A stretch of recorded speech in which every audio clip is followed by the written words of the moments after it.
Hello, good morning, welcome to Glasgow Rangers Nation with me, your host Owen James, the channel that brings you your Rangers news every single day, guys. It's Saturday, it's match day. We've got a video this morning though.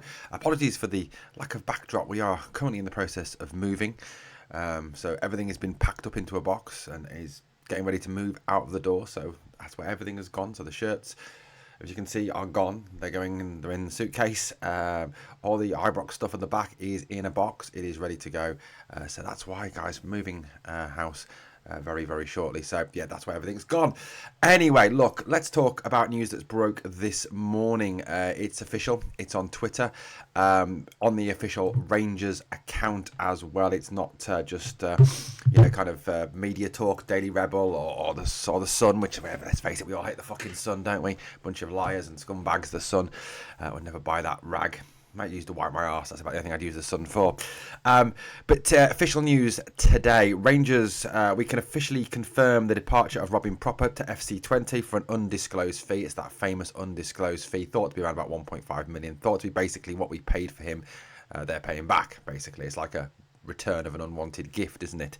Like the shit gift you get at Christmas from your nan that you didn't want.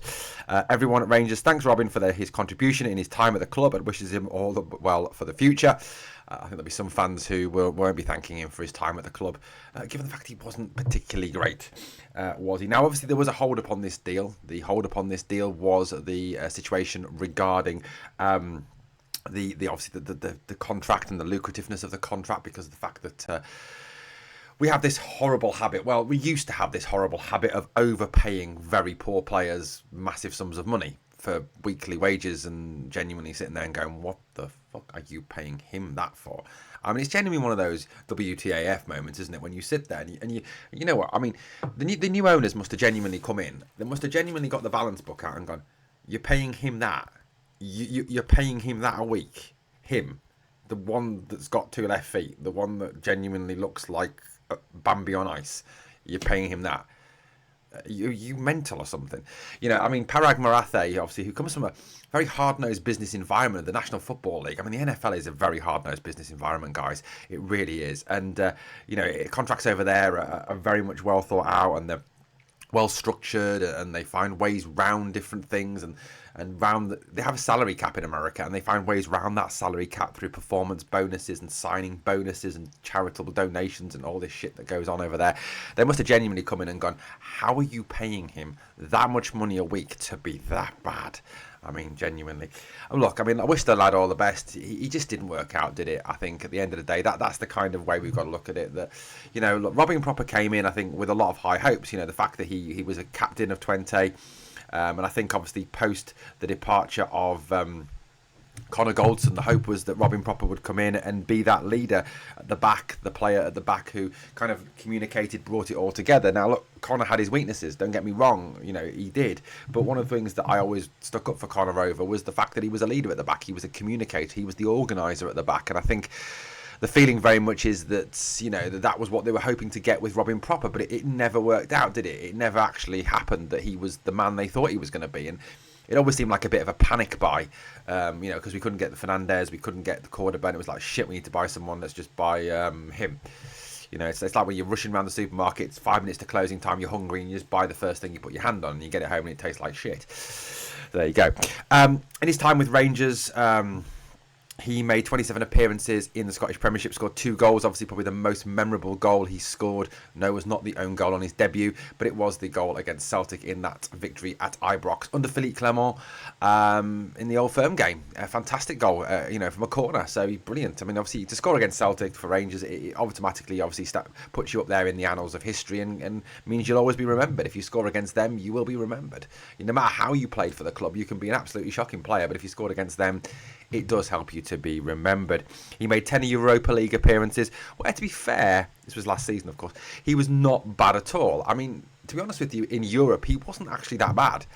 And I think that's down to the fact that Scottish Premiership, he couldn't cope with the physicality, the speed, the aggression, the aerial part. He was a bit sort of a B-Tech Ben Davis, if it's possible to be a B-Tech Ben Davis.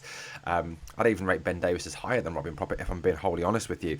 He made 3 Scottish League Cup appearances, and he made 1 appearance in the UEFA Champions League in a qualifier, obviously, that we lost to Kiev. So, look, I think, overall, his time at Ibrox is not going to be fondly remembered, I think, either by him or by a lot of fans. And look, certainly no ill feeling towards the lad that he's now moved on. Now, I think the question you're all asking is, how do we overcome this wage impasse, this situation where, you know, he wanted money, he wanted more money, he wanted to get a bit of compo from Rangers.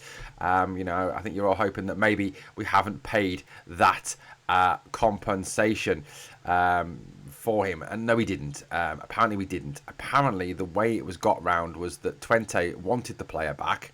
They wanted it finalised by this weekend, and the way they got it was basically by giving him a longer term deal with a slight increase in wages, sort of guaranteeing his future for longer, so guaranteeing that income for longer, therefore sort of offsetting some of that loss from Rangers. So it is obviously one of the summer's most lengthy transfer sagas.